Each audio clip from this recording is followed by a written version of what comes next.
Welcome to the personal side of business.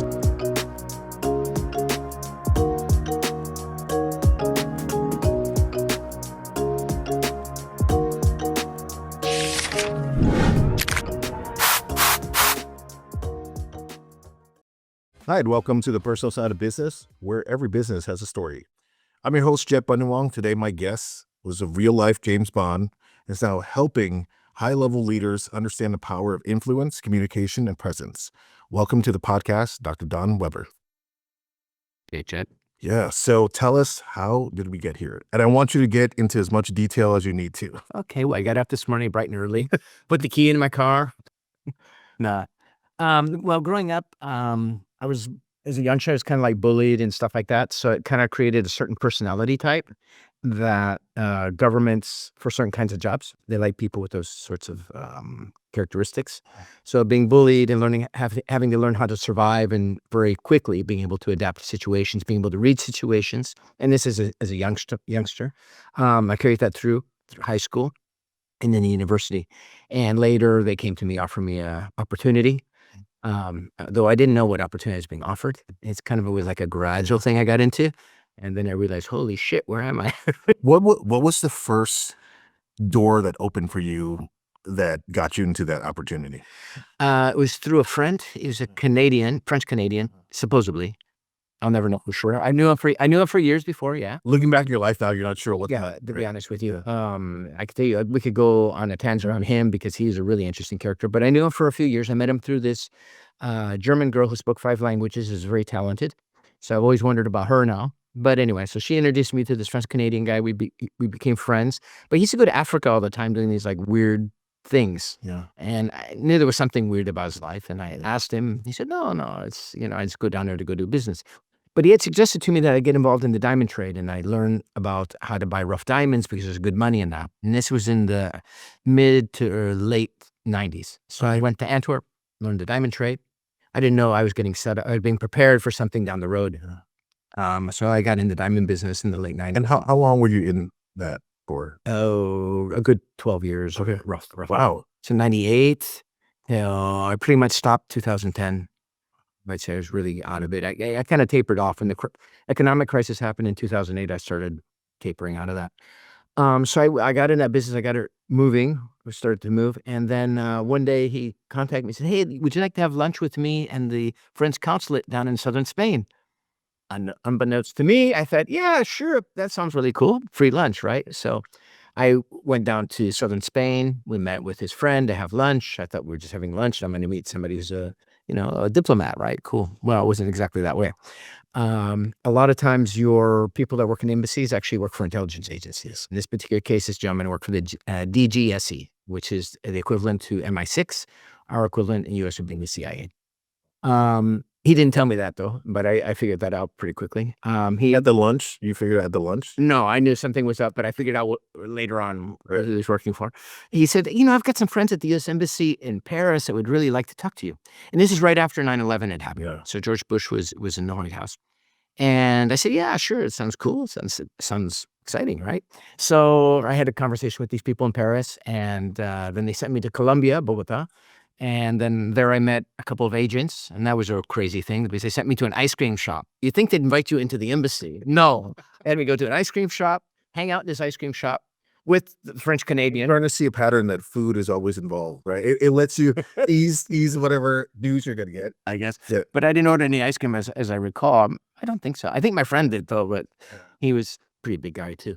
And these black Suburbans kept driving around the block, which I knew that they were embassy cars, right? And they did this for like 45 minutes. I'm thinking, when are you guys going to like stop and come and have our meeting, right? Obviously, they were doing counter surveillance to make sure they weren't getting set up or whatever. So we had our first encounter, and it was all really nice and everything like that. And what happened is I was kind of given like small tasks. And technically, I was helping the Department of Treasury. Was the way it started out. And I helped them with some small tasks, but those small tasks gradually became bigger and bigger tasks.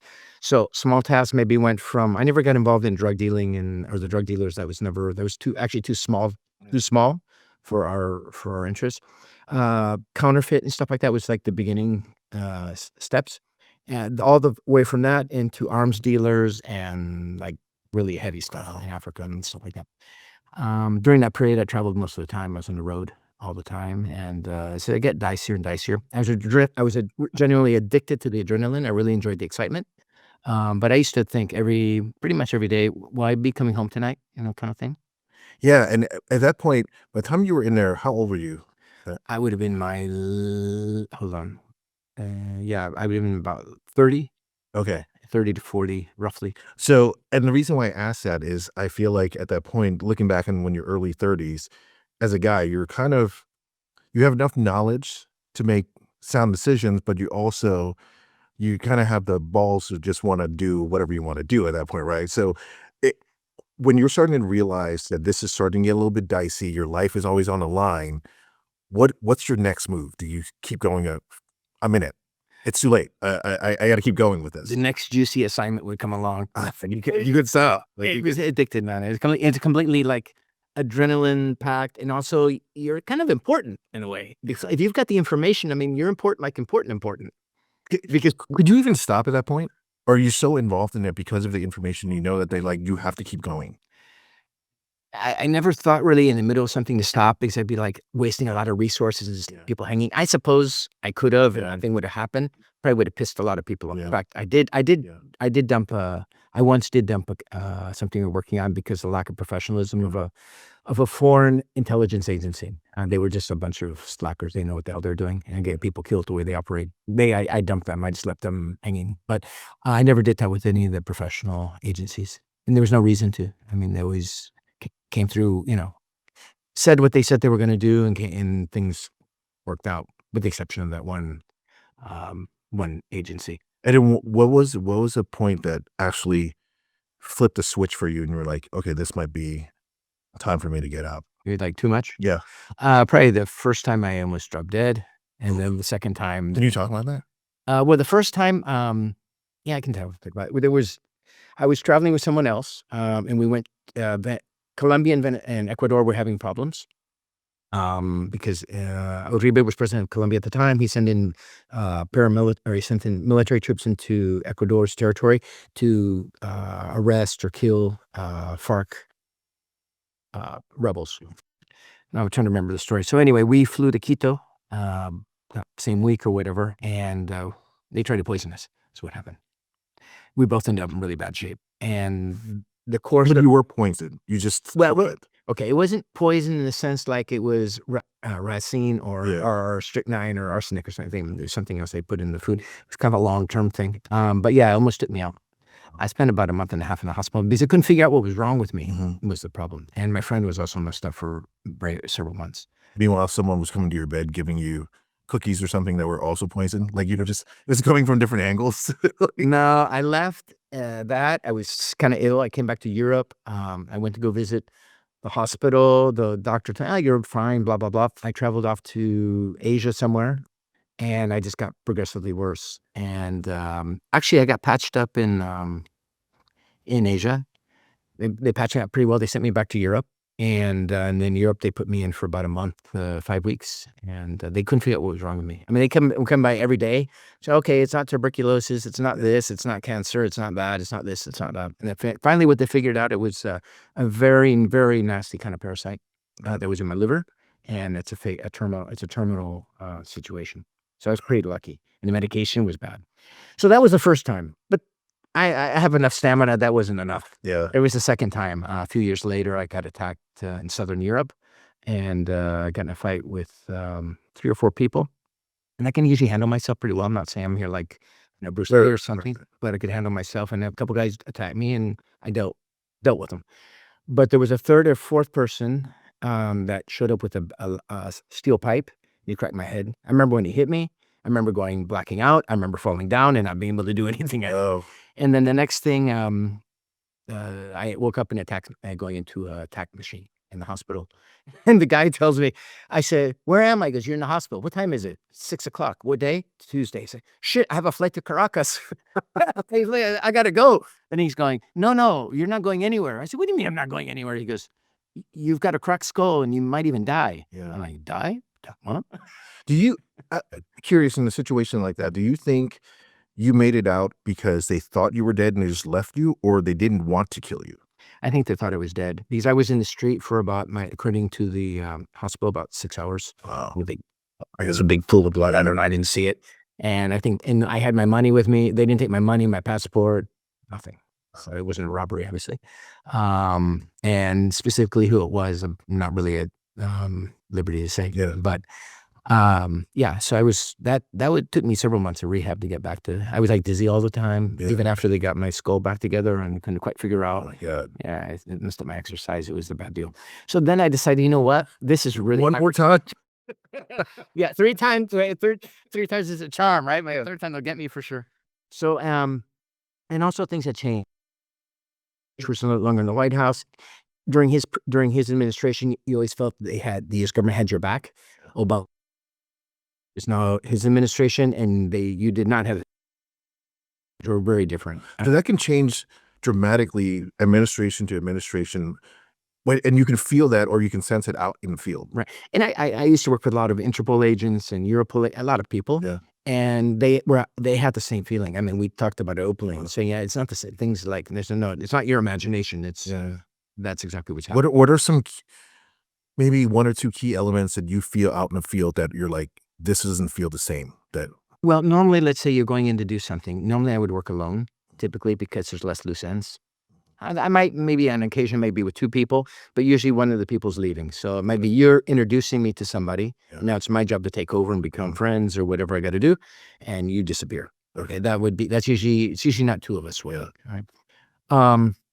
But you always have to feel, okay, I'm in XYZ country. It's not maybe necessarily a friendly country, but you always knew that there was somebody there that kind of had your back.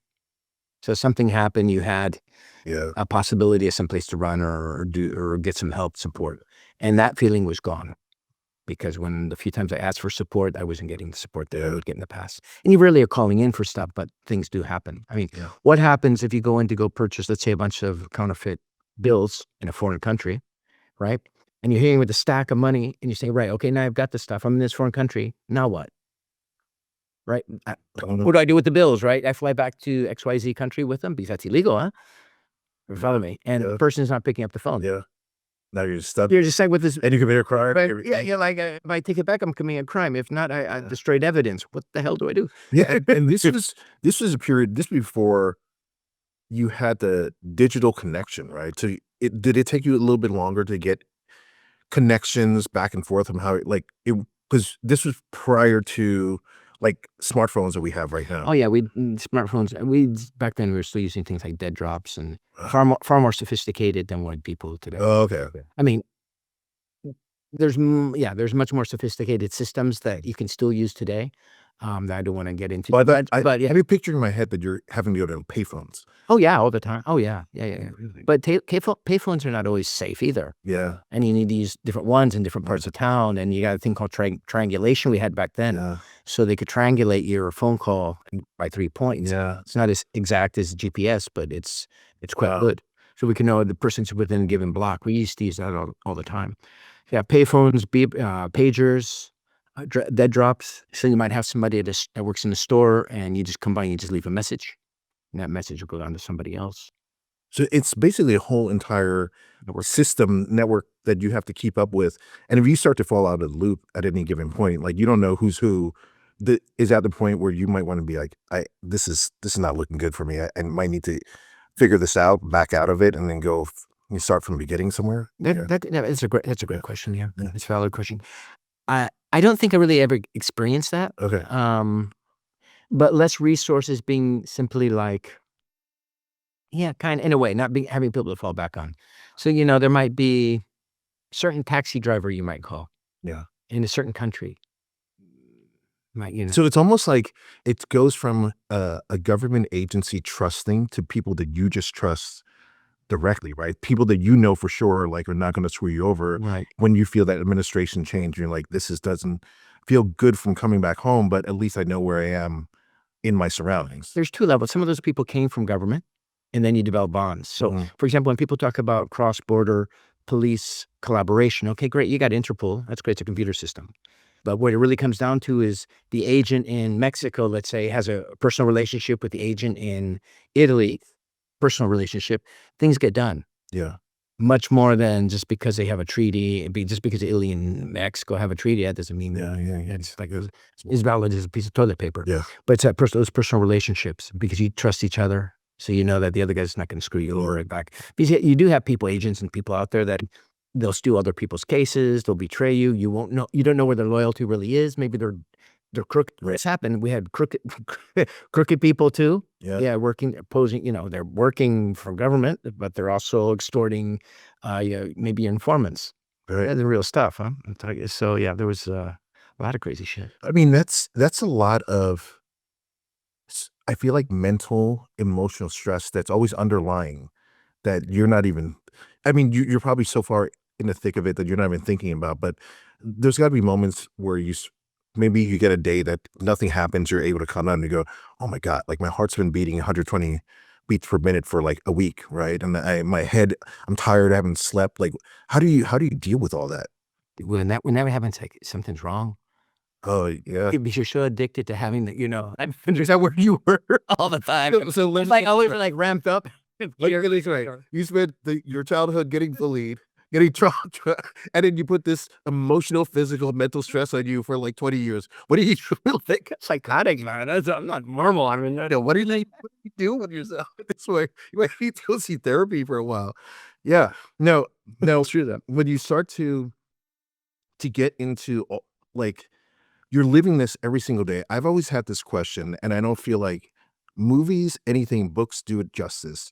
How do you maintain stability for like eating, like getting fluids in you, keeping in shape for being able to handle all that? Like, do you think of that stuff, or it's just so Automatic. Yeah. Like, I'd get up and run every morning. Okay. Where pretty much wherever I was. I mean, I was like in Ukraine or something like that in the winter. Maybe not running because it just wasn't practical, but I'd get up and run every morning. Why? What, for my health? Yeah. There's another reason, because I went to go run around the neighborhood, run around the area, and I was doing counter surveillance. Nice. And they know that. Yeah. I mean, the other side, they know that. But it helps me get, there's a van over there. Very interesting. In case something, but also I'm assuming in case something happens in that you need to run, the area well. Very important. I always want to know the area, all my exits. I mean, I'd walk into a new hotel, let's say hotel. First thing I'm doing, more than I'm just in my room, or whether the hot water works. Okay, where's the exits? How the hell do I get out of here? Okay, here's the window. That, All that kind of stuff would be the first things I'd be looking at. Also, the street layout. Okay, if I have to get out of here in a hurry, whatever. Because I wasn't worried so much about other intelligence agencies or police and stuff so much. It was more organized crime. Yeah. And these people are professional. And by the way, there's a lot of organized crime people that work in intelligence. There's a opaque line. I'm not saying all intelligence agencies are organized. No, I'm not saying that. I'll be clear. Not all intelligence people are good. But there is. it helps on both sides, essentially, right? And there is some connections. Yeah. So now, when you're fast forward, when you're finally getting out of all this, when you finally get to sit down and relax in your home, do you feel that weight taken off of you at that point, or any of that stress, or are you still so like, it takes like years to get rid of? When I come back to the States, where I didn't have to be watching over my shoulder, let's say for a couple weeks, I didn't like it because I felt like I'm letting my my radar down. Okay. And having that antenna always on, always like there's something off. And I would always be able to, I was always scanning, looking for something off. Now, sometimes they're red herrings. There's nothing. Yeah. It looks like something's off, but it's actually not. But I always wanted to be in that state of alert because it's called survival. Do you think a lot of the times you're doing that, it's not really, it's just you going through that in your head by yourself? Like, yeah. Absolutely. Paranoia that wasn't real there. But you know how many times that paranoia was real? What's the percentage you think that? Probably 70. Oh man, Definitely more. So it's like it's worth that 30% of, I'm gonna say, bullshit paranoia, because so many times it was, and at least on one occasion it saved my life. Yeah. It was a crazy time. It really was a crazy time. It was. It's not for the normal person. People think it's really exciting, this and that, and James Bond and what. You know how many really cute girls I just turned down because of safety? Yeah. Because I want to take them back to my hotel, or want them to know where I'm living at, right? Yeah, but you've also talked about that you've had to have relationships, whether it be romantic or friendships, really for the information and for you to get ahead, right? So now, my question to you in that is, that's got to have some sort of emotional playback on you over and over again for you to go through. Man, I'm using someone. I'm. It's not as genuine, right? And you seem like a really genuine person. So how does that deal?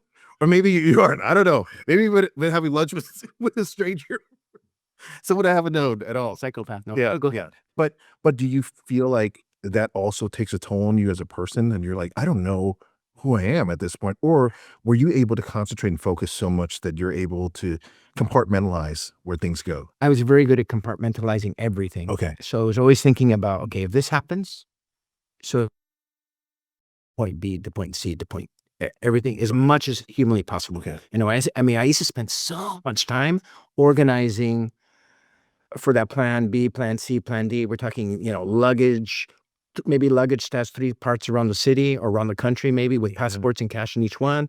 All kinds of stuff for maybe escape, all kinds of like for phones. And because back then we weren't using smartphones, but we had with the G1s and G2, like the flips and stuff like that.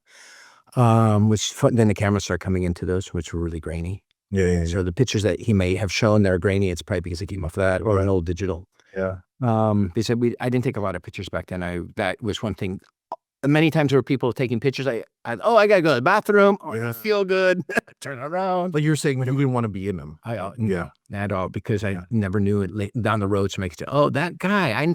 You follow me? But I thought that guy that guy's name was John. No, it's Peter. No, it's Mark. Who the hell is that guy? Right? You follow me? Yeah. Yeah, it's not. It's quite dangerous, actually. It's interesting because I have nothing to question about my past, but hearing you talk about your past makes me question things. I'm like, what is real? What's not? Like, what if I have been sitting next to someone that's gone through this and is You may have. like this is crazy.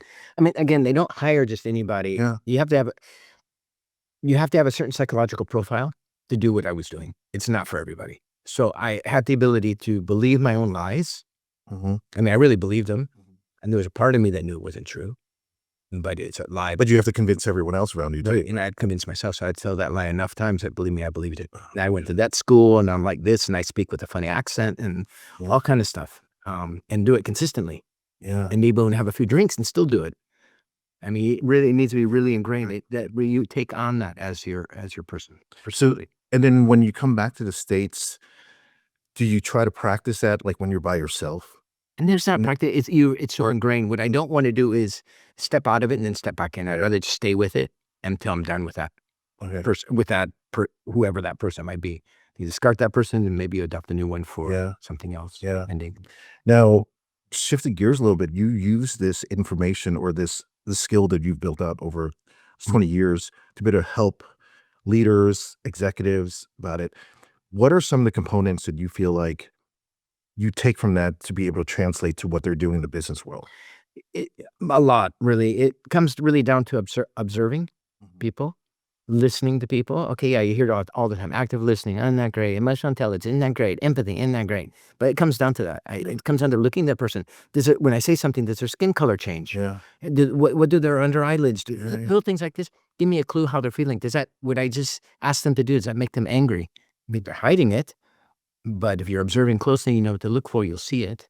And why does it make them angry? Questions I ask myself as a leader. If I want to motivate somebody, how do I best motivate this person? Is this an ego guy? Or is this person, they need acceptance? And you have different kind of basic psychological profiles on people. Yeah, some people, it's really important that they're accepted. They're just looking for everybody to accept them. You have other people, they want to be important, they want to be recognized. I'll give you an example. The important, recognized ego guy, typically he'll have his desk with lots of books behind him, right? And he's going to have all these probably certificate, his PhD of this and his award of this and his, achievement of this and this. That's a good indication you're dealing with somebody who's got a pretty strong ego, right? So that's what's important to them. So you give them what they want. Yeah. Right?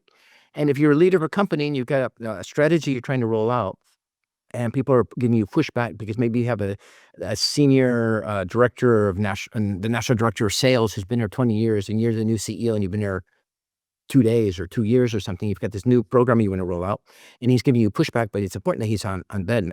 He's with you on that. you have two choices, either to convince him to help you roll it out or replace him. Well, it's much better if you can get him on board, right?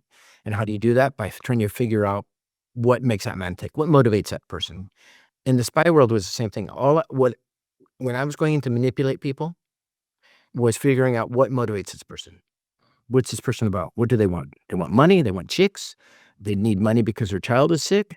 What do they want? What do they need? And by figuring out what that thing is, um, generally, and giving them what they want, they're going to tend to like you. Yeah. If you give somebody what they need, all right, Yeah. not what they want, what they need, they're generally going to like you because you're like that food supply, you know? Yeah. And when you're going through this with someone and you're training them, giving foundational tools to be able to use in their business world, um, how much of it is now having to learn about that person and make them shift a little bit? Because, like, for instance, if you're coming in here and you're like, okay, well, we need to find out what these people need, Right. but I'm an asshole. Okay. Okay, what are we doing here? Like, so are you, is the first goal is for me to understand that, or for you to change me and go, hey, you need to start getting a little more em- empathy in your life and be able to deal with that? Would I be either coaching or working with you? And you're the asshole. Yeah, yeah. Okay, very good. So once there's enough trust, I might tell you, maybe I would say in more diplomatic terms, or maybe there's better ways to deal with people, and you get more from people with honey than you do vinegar. Yeah. Right. So if you want people to be really engaged and doing things from the heart and their creativity and their sweat and their blood, they got to do it because it makes them feel good. Mm. If they're doing it just because they're getting a paycheck, they're going to only go so far. Yeah. And if they're doing it out of coercion, out of fear, they're only going to go so far. But if they're doing it because they get a kick out of it, they get a buzz out of it because they love it, they're going to go a lot further. So it's trying to figure out having the right people in the right job. Obviously, that's what HR supposedly does, right? And that's why they have the psychometric tests to do that, to help to identify. And those work kind of, Yeah. but they're not 100%. So trying to figure out the person. So you've got a person. Why does this person give you pushback? What are they afraid of? Usually it comes down to that.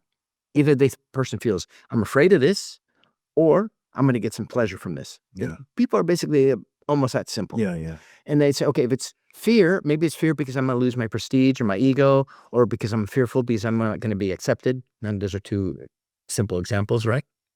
There's more, by the way. That might be a fear. On the other hand, the pleasure for them might be, oh, I might get a promotion and people think I'm really smart. A lot of times a good leader, executive like CEO or something like that, will let somebody else get the credit. Mm. And it's a good way. Even though it was your idea, your thing, you let them take the credit. And I'm sure those type of people are easier for you to work with in the beginning, right? Because they want to help the community around them and the business be able to thrive.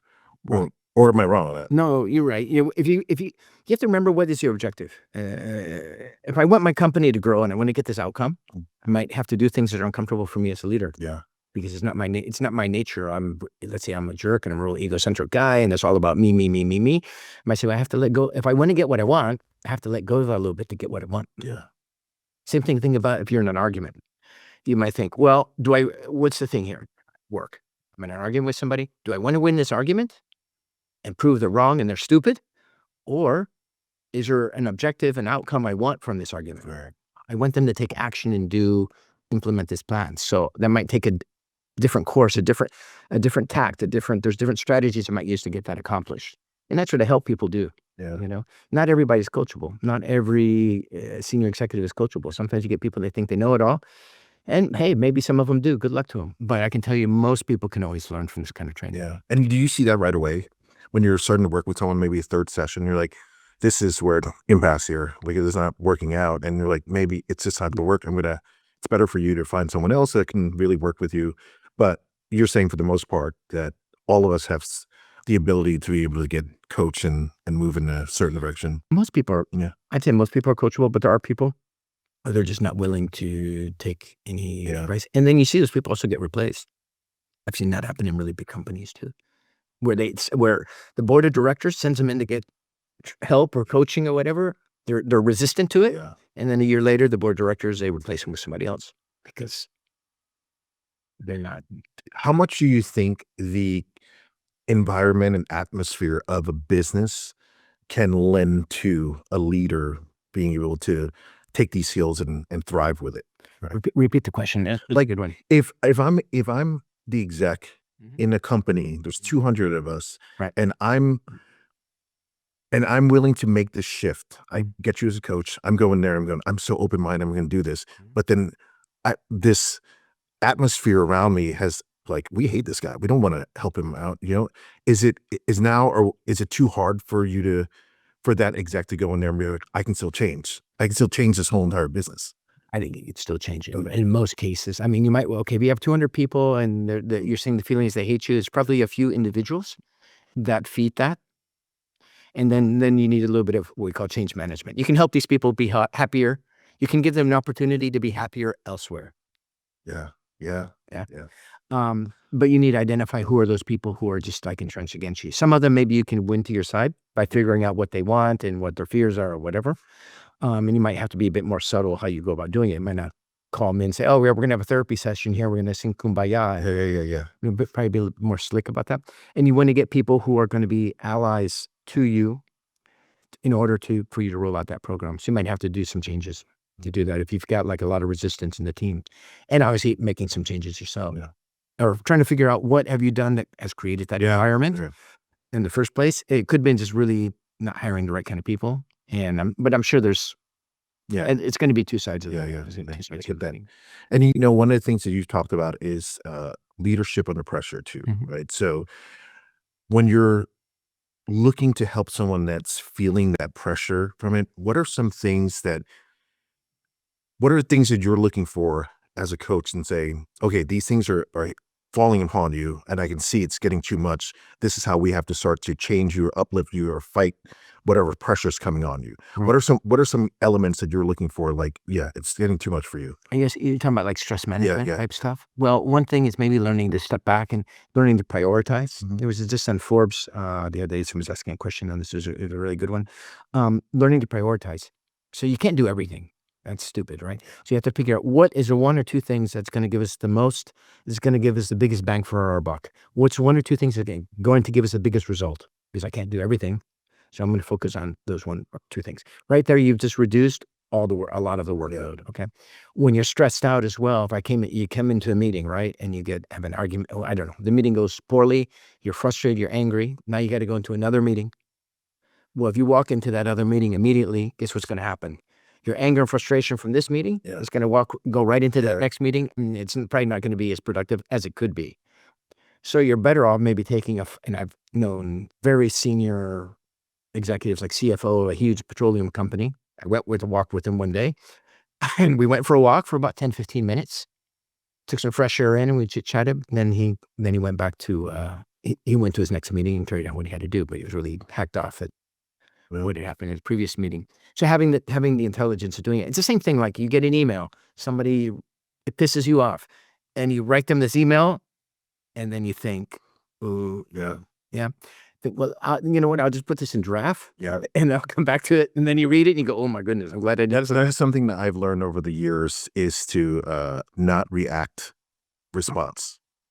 Like come back tomorrow or later on that day after things have subsided. And I think, I don't know if this is going to be stereotyping, but I feel like when, as a male, the first thing is just react to it, right? Be like, I always solve this, deal with this, move on, right? And I think it comes off a lot easier. I'm like, oh, this is intelligent. I can respond and have a better response to this because now you start to learn that the other side of it, someone's reading this and it was just be like, okay, becomes, oh, okay. Like it's a totally different, it's a different thing now. Like the first time, 20 years ago, a text or an email came through, we all, I think felt like we read the same way. Right. And then now it's like, there's so much interpretation. Like maybe it's time for me to just sit back a little bit, let my emotions, soften, and then I'm going to come back to it.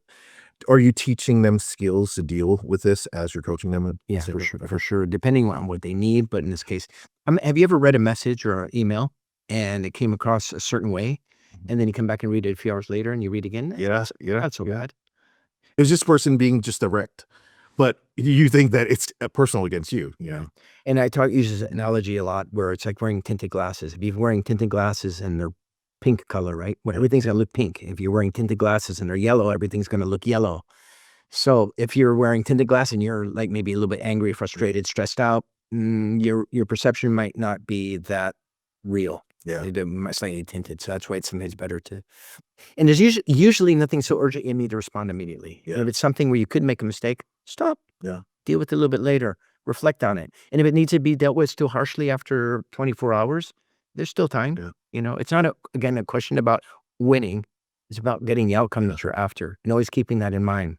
And you think perspective. I mean, and think about something. You have an argument with somebody in 1 year, who's going to really care? Probably. Yeah. And definitely in 10 years, nobody's going to give a shit. Yeah. So we need to put things in perspective that we got a lot of importance to something that maybe is really not that important. Yeah. It might seem really important right now at the moment. Oh my God, I got to deal with this. But I guarantee you in 10 days, 10 months, 10 years, whatever, it's going to be less and less and less important. Yeah. And, this is something that's interesting about you, that I feel like because you have dealt with such high pressure duress on you for such a long time, for you to be able to step back and see like an email is not that important, it makes sense, right? Because it's really relative. Like you're just like, no, someone was shooting in my head. This is an email that you could deal with within like literally 24 hours, right? And I feel like, Wait. yeah. And I feel like, I wonder if that's what makes you a good or great coach too, right? To be able to get perspective and say, it's really not that important.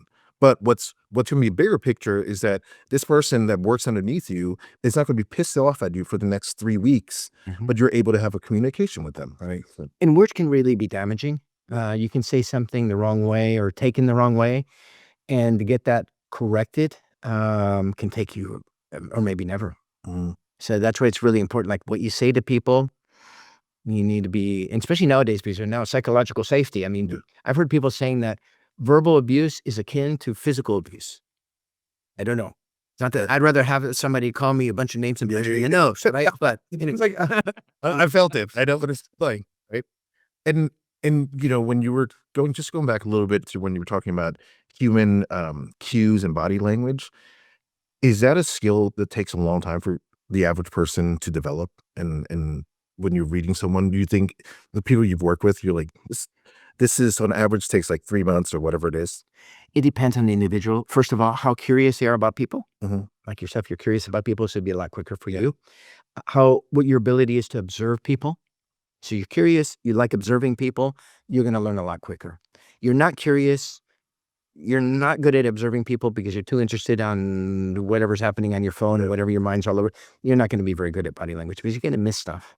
And it's the small things. People are really good with poker face, right? It's other things Yeah. that come across. Yeah. It can be the feet, finger movements. Again, a lot of times around the eyes, I can give a bit clues. Around the lips too can give you clues. Yeah. So it's other things. And it's being very observant Yeah. and seeing the different. Now you're feeling paranoid. Yeah, I'm super paranoid. I don't like dogs. Years ago, Take this back to zoo. years ago, I used to tell people, yeah, what do you do? Oh, I teach body language. I thought people think, oh, this is really cool. Teach me, right? Yeah. I mean, people used to creep out, man. They take Yeah, off. I don't feel comfortable with you. Yeah, it's like, There's, I feel like you know too much about me without knowing too much about me, right? It's because of I know your history now, that you're able to read things and then see things, so it's kind of creeping me out. But now you've taken a lot of this, and it's not just coaching, right? You do speaking engagements now too. And what are some of the things that you really like the topics that you like to bring up or talk about when you go to speaking engagement? then talking about, well, one of them is difficult conversations, arguments and stuff like that, and how to avoid them and how to deal with those kind of nasty confrontations, because it's something that all human beings, we all Yeah. encounter and stuff. I really enjoy teaching people that. And I've done a number of like executive MBA programs teaching them. Executive presence is kind of cool. And because you can tie in body language into it and Yeah. voice tonality and all that kind of stuff. I like teaching public speaking sometimes with people, depending who the group is and stuff like that can be fun because it's got a little bit of like art in it, a little bit of drama, a little bit of, adding elements to it. But my main thing is I like figuring out solving problems. So when I get a client who's got a problem with maybe his client or a client who's got a problem with his team, and I can help him sort those problems out, that's very satisfying. Yeah. Right. Well, and they'll listen to me. Yeah. Sometimes it takes them a lot of times people, it's just counterintuitive. And they're like, well, I've never done things like that. Well, if you do what you do, if you do the same thing and expect to get a different result, there's Einstein who was a good sometimes. Yeah. So so when you're talking with these people and to forget them to change, um, I will bet you that once they see the first thing that happens positively, right? They're like, all right, I'm on board. Yeah, for sure. Everything. For sure. Yeah, I mean, They're like, oh, wow, this guy actually knows what he's saying. yeah, Yeah. yeah. And I think that's been to have your um life be where it is now. Did you think 30 years ago that you were going to be helping businesses, small businesses or Maybe 30 years ago, but I never thought I would end up working for the government. Yeah. I never thought on that in a million years. Yeah. That was not on my plan. That was not on my radar. But that would just surprise me. And there's a certain amount of like patriotic kind of like Yeah. for the greater good, and Yeah. I'm sacrificing. Nobody knows what I'm doing, and I'm flying all over the place and whatever. So But you've had long period of stages, it feels like, that have helped you get into that have produced this next phase of your life, right? You had this bullying kid or that had to deal with all that for probably like teenage years, Mhm. take that into this 20-year period that you were working the government, Mhm. and now you're taking that to be able to help probably this back part of your life, be able to help execs and leaders be able to move forward and become better business people, leaders, and then just better people in general, right? So No, it's amazing. I mean, this is it's impressive. I think, when we started connecting a while back, and so, I don't know, can I tell you where you live? Should I say I that? live in California. Yeah. Well, So I live in Europe and then yeah, California. yeah. So, and the reason why this is relevant is, when I connected with Don a while back, um, we said there was a possibility that we weren't going to connect because Don was only here for a little while in California, and that he was going to go back to the UK. And I was like, you know what, I don't want this to be about uh, impersonal because of the story that Don has. And I think if you guys get a chance to go on his website, check out everything that's on there, and then learn about what he does, because I think it's going to help you become, like I said, a better person, but also a better business person as well. And then where can they find you? You can find me at drwebercoaching.com. You can find me at the Forbes Business Council. You can find me on LinkedIn at Don Weber. And I think that's pretty good place to start. Yeah, they're great. Well, thank you, Don. It's been a pleasure. And, I'm going to follow up with you down the road and be able to hear where you're at now and then see the progress you have. Thank you so much for being on the personal side of business. I appreciate it. Thanks for Thank you, having me sir. on, man. Appreciate it. Thank you.